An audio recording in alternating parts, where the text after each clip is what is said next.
Assalamualaikum warahmatullahi wabarakatuh. Perkenalkan, nama saya Anissa Nurrohmah, NPM 1904010003, jurusan Komunikasi Penyiaran Islam kelas A. Di sini saya akan menjelaskan tentang komunikasi interpersonal. Apa itu komunikasi interpersonal? Menurut DeVito, komunikasi interpersonal adalah penyampaian pesan oleh satu orang dan penerimaan pesan oleh orang lain atau sekelompok kecil orang, dengan berbagai dampaknya dan dengan peluang untuk memberikan umpan balik segera.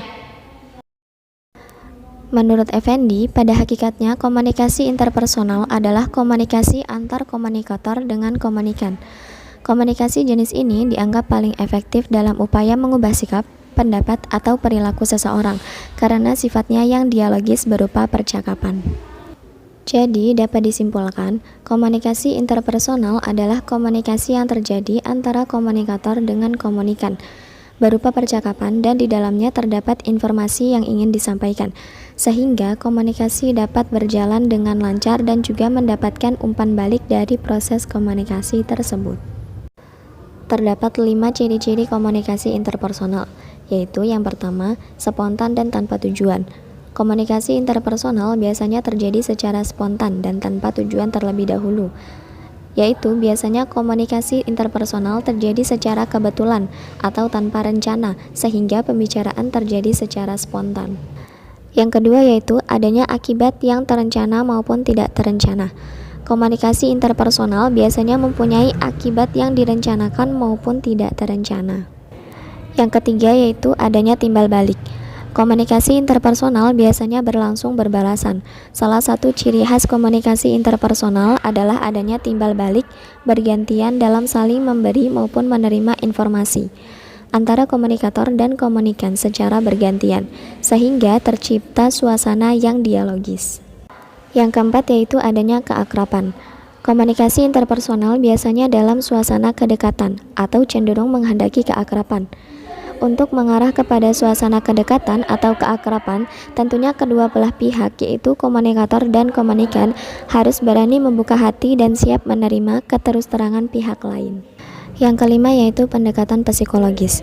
Komunikasi interpersonal dalam pelaksanaannya lebih menonjol dalam pendekatan psikologis daripada unsur sosiologisnya. Hal ini dikarenakan adanya unsur kedekatan atau keakraban yang terbatas pada 2 atau dengan paling banyak 3 individu saja yang terlibat, sehingga faktor-faktor yang mempengaruhi kejiwaan seseorang lebih mudah terungkap dalam komunikasi tersebut. Selanjutnya yaitu tujuan dari komunikasi interpersonal. Yang pertama yaitu menemukan diri sendiri. Salah satu tujuan komunikasi interpersonal adalah menemukan personal atau pribadi diri sendiri. Bila kita terlibat dalam pertemuan interpersonal dengan orang lain, kita belajar banyak sekali tentang diri kita maupun orang lain. Komunikasi interpersonal memberikan kesempatan kepada kita untuk berbicara tentang apa yang kita sukai atau mengenai diri kita. Adalah sangat menarik dan mengasyikkan bila berdiskusi mengenai perasaan, pikiran, dan tingkah laku kita sendiri. Dengan membicarakan diri kita dengan orang lain, kita memberikan sumber balikan yang luar biasa pada perasaan, pikiran, dan juga tingkah laku kita. Yang kedua yaitu menemukan dunia luar. Hanya komunikasi interpersonal yang menjadikan kita dapat memahami lebih banyak tentang diri kita dan orang lain yang berkomunikasi dengan kita. Banyak informasi yang kita ketahui datang dari komunikasi interpersonal, meskipun banyak jumlah informasi yang datang kepada kita dari media massa. Hal itu seringkali didiskusikan dan akhirnya dipelajari atau didalami melalui interaksi interpersonal. Yang ketiga yaitu membentuk dan menjaga hubungan yang penuh arti. Salah satu keinginan orang yang paling besar adalah membentuk dan memelihara hubungan dengan orang lain. Banyak dari waktu kita pergunakan dalam komunikasi interpersonal diabadikan untuk membentuk dan menjaga hubungan sosial dengan orang lain. Yang keempat yaitu untuk merubah sikap dan tingkah laku. Banyak waktu kita pergunakan untuk mengubah sikap dan tingkah laku orang lain dengan pertemuan interpersonal. Kita boleh menginginkan mereka memilih cara tertentu, misalnya mencoba diet baru, membeli barang tertentu, melihat film, atau menulis dan membaca buku, memasuki bidang tertentu dan percaya bahwa sesuatu itu benar atau salah. Kita banyak menggunakan waktu-waktu terlibat dalam posisi interpersonal. Yang kelima yaitu untuk bermain dan kesenangan. Bermain mencakup semua aktivitas yang mempunyai tujuan utama, yaitu untuk mencari kesenangan, seperti berbicara dengan teman mengenai aktivitas kita pada waktu akhir pekan, berdiskusi mengenai olahraga, dan menceritakan cerita-cerita lucu pada umumnya. Hal itu merupakan pembicaraan yang ditujukan untuk menghabiskan waktu. Dengan melakukan komunikasi interpersonal semacam itu, kita dapat memberikan keseimbangan yang penting dalam pikiran yang memerlukan rileks dari semua keseriusan di lingkungan kita. Tujuan komunikasi interpersonal yang terakhir yaitu untuk membantu. Ahli-ahli kejiwaan, ahli psikologis klinis, dan terapi menggunakan komunikasi interpersonal dalam kegiatan profesional mereka untuk mengarahkan kliennya. Kita semua juga bisa menggunakan komunikasi interpersonal untuk membantu orang lain dalam interaksi interpersonal kita sehari-hari. Seperti kita berkonsultasi dengan seorang teman yang putus cinta, berkonsultasi dengan mahasiswa tentang mata kuliah yang sebaiknya diambil, dan lain sebagainya. Berikut ini yang merupakan faktor-faktor yang dapat menyebabkan komunikasi interpersonal. Yang pertama yaitu persepsi interpersonal.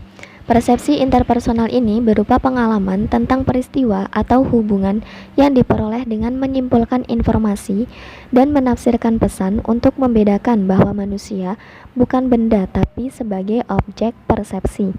Kemudian, yang kedua yaitu konsep diri. Konsep diri ini merupakan suatu pandangan dan perasaan individu tentang dirinya. Jika individu dapat diterima orang lain, dihormati dan disenangi karena keadaan dirinya, maka individu tersebut cenderung akan bersikap menghormati dan menerima diri. Namun sebaliknya, jika orang lain selalu meremehkan, menyalahkan dan menolak dirinya, maka individu tersebut cenderung akan bersikap tidak akan menyenangi dirinya. Yang kedua yaitu atraksi interpersonal. Atraksi interpersonal ini diperoleh dengan mengetahui siapa yang tertarik kepada siapa atau siapa menghindari siapa. Maka, individu dapat meramalkan arus komunikasi interpersonal yang akan terjadi. Misalnya, makin tertarik individu kepada seseorang, maka makin besar kecenderungan individu berkomunikasinya. Kesukaan pada orang lain, sikap positif, dan daya tarik seseorang disebut dengan atraksi interpersonal. Yang ketiga yaitu hubungan interpersonal. Hubungan interpersonal ini dapat diartikan sebagai hubungan antara seseorang dengan orang lain. Hubungan interpersonal yang baik akan menumbuhkan derajat keterbukaan orang untuk mengungkapkan dirinya. Makin cermat persepsinya tentang orang lain dan persepsi dirinya, maka makin efektif pula komunikasi yang berlangsung di antara peserta komunikasi tersebut. Terdapat 3 hambatan dalam komunikasi interpersonal. Yang pertama yaitu interaksi. Adanya aktivitas-aktivitas dalam kehidupan sosial menunjukkan bahwa manusia mempunyai naluri untuk hidup bergaul dengan sesamanya. Naluri ini merupakan salah satu yang paling mendasar dalam kebutuhan hidup manusia. Di samping kebutuhan afeksi atau kebutuhan akan kasih sayang, inklusi, kebutuhan kepuasan, atau kontrol, kebutuhan pengawasan. Dalam pemenuhan kebutuhan-kebutuhan hidup tersebut akan mendorong manusia untuk melakukan interaksi dengan sesamanya, baik untuk mengadakan kerjasama maupun untuk melakukan persaingan. Hasil daripada interaksi sosial itu menghasilkan 2 sifat kemungkinan. Yang pertama yaitu sifat positif. Suatu interaksi akan mengarah kepada kerjasama dan menguntungkan. Contohnya seperti persahabatan. Sifat yang kedua yaitu sifat negatif. Suatu interaksi akan mengarah pada suatu pertentangan yang berakibat buruk atau merugikan, seperti perselisihan, pertikaian, dan lain sebagainya. Berdasarkan hasil interaksi yang negatif tersebut, maka yang menjadi hambatan dalam proses komunikasi interpersonal yaitu situasi pertentangan komunikasi tidak dapat dilaksanakan dengan baik. Jika dipaksakan, maka kegiatan komunikasi interpersonal efeknya tidak akan berhasil.